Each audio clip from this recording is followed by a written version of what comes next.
क्षणों को अगर देखें तो प्रधानमंत्री नरेंद्र मोदी समूची सनातन संस्कृति के बिंब के रूप में, कर्तव्य परायण स्वरूप में, धर्म परायण स्वरूप में, 140 करोड़ देशवासियों के प्रतिनिधि के रूप में, तेज तप और तपश्चर्या के पर्याय के रूप में, भारत भारतीयता के अग्रदूत के रूप में और साथ ही साथ सनातन संस्कृति के ध्वजवाहक के रूप में प्रस्तुत हैं गर्भगृह में।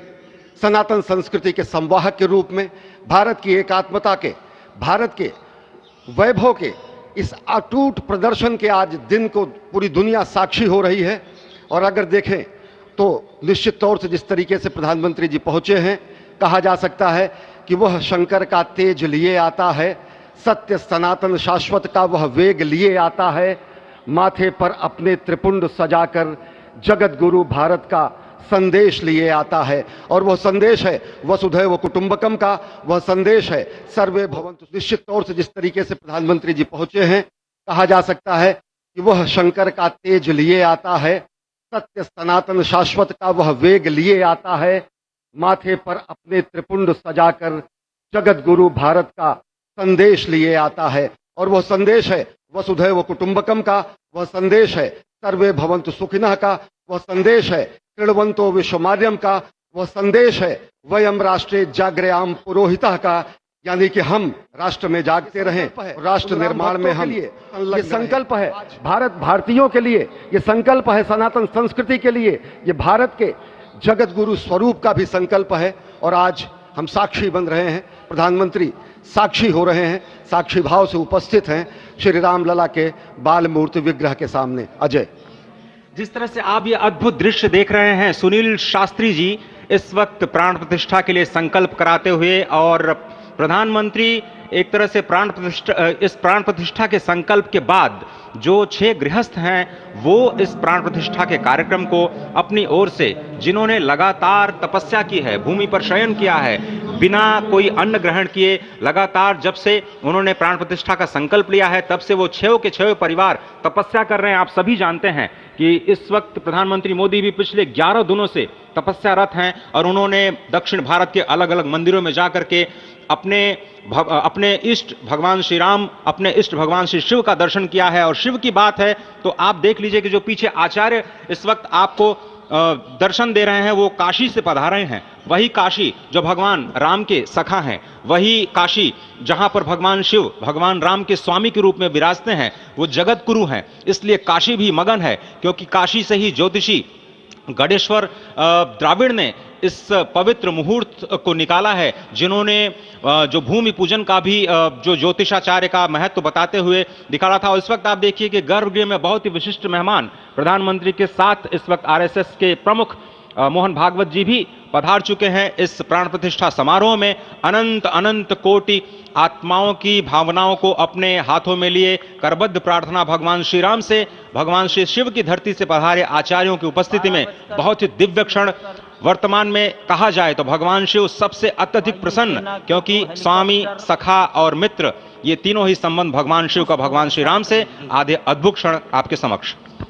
प्राण प्रतिष्ठा का समय अद्भुत क्षण, युगांतकारी क्षण, इतिहास में स्वर्णाक्षरों में दर्ज होने वाला क्षण। उसके बाद कहा जा सकता है अरुण गान पर महाप्रगति का अब यह मंगल गान उठा है, करवट बदली अंगड़ाई ली सोया हिंदुस्तान उठा है।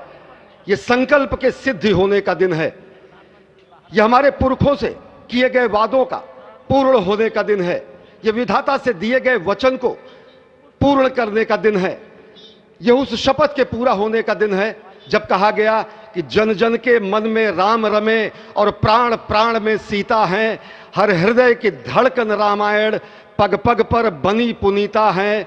यदि राम नहीं है श्वासों में तो प्राणों का घट रीता है, नरनाहर श्री पुरुषोत्तम का हम मंदिर भव्य बनाएंगे, सौगंध राम की खाते हैं हम मंदिर भव्य बनाएंगे। और आज सौगंध के पूरा होने का दिन है, आज विधाता से दी गई शपथ का पूरा होने का दिन है, आज सदियों की आकांक्षा का पूरा होने का दिन है, आज हर्ष का दिन है, आज उत्कर्ष का दिन है, आज अर्चन का दिन है, वंदन का दिन है, अभिनंदन का दिन है, अर्पण का दिन है, तर्पण का दिन है, पुरखों की अभिलाषा के साक्षात होने का दिन है, आज सकल मनोरथ पूरा होने का दिन है।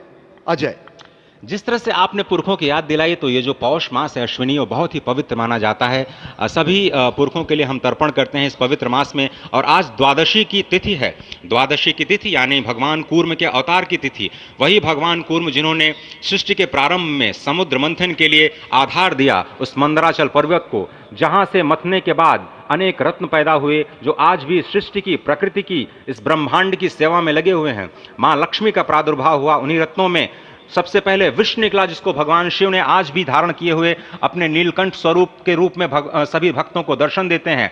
वहीं से अमृत भी निकला। आज वही अमृत निकलेगा भगवान श्री राम के प्रतिष्ठा के बाद। आज कुर्मावतार के इस पवित्र तिथि पर, जिस वक्त आज संकल्प ले रहे हैं प्रधानमंत्री नरेंद्र मोदी, संपूर्ण राष्ट्र की तरफ से, संपूर्ण विश्व की तरफ से, भगवान श्री राम की प्रतिमूर्ति में प्राण प्रतिष्ठा के स्वरूप के रूप में आज मग्न है। हनुमान जो कि महाराजाधिराज हैं, आज सबसे ज्यादा प्रसन्न है भगवान शिव, जिनकी नगरी से पधारे ये आचार्य मंत्रोच्चार के बीच में संकल्प करा रहे हैं। स्पष्ट तौर पर आप देखेंगे कि ये जो आह्वान किया जा रहा है, जब रघुपति राघव राजा राम, पतित पावन सीताराम, और आज भगवान राघव के रूप में पधारने वाले हैं। वो न रघुपति हैं, वो न राजा राम हैं, न सीतापति हैं। आज सिर्फ और सिर्फ कौशल्या के राघव हैं। और बहुत प्रतीक्षित क्षण, जब प्राण प्रतिष्ठा के बाद भगवान श्री राम खड़े होकर के कृष्ण स्वरूप में, कृष्ण वर्ण के रूप में आज भगवान श्री राम अपने 5 वर्ष के उस अद्भुत छवि का दर्शन देंगे। और साथ ही साथ पुरानी जो विग्रह है उसके समक्ष जो संपूर्ण जो मानवता है उस वक्त नतमस्तक होगी। आप देख रहे हैं गर्भगृह, पवित्र गर्भगृह जिसका निर्माण संपन्न हो चुका है, शिखर का निर्माण संपन्न हो चुका है। और ये अद्भुत क्षण जब प्रधानमंत्री इस वक्त श्री राम लला के सामने पहुंचने ही वाले हैं। और बहुत ही पवित्र दिन आज का, और द्वादशी का दिन। कल तो पूरी अयोध्या ने एकादशी की, लेकिन 11 दिनों से अपने व्रत के जरिए एक तपस्वी की भांति प्रधानमंत्री मोदी ठीक उसी तरह से, जैसे भगवान श्री राम ने राज्याभिषेक से पहले भूमि पर शयन किया, भगवान श्री राम ने राज्याभिषेक से पहले जैसे अन्न जल का त्याग किया, महर्षि वशिष्ठ के कहने पर उन्होंने सारी गतिविधियों का, सारी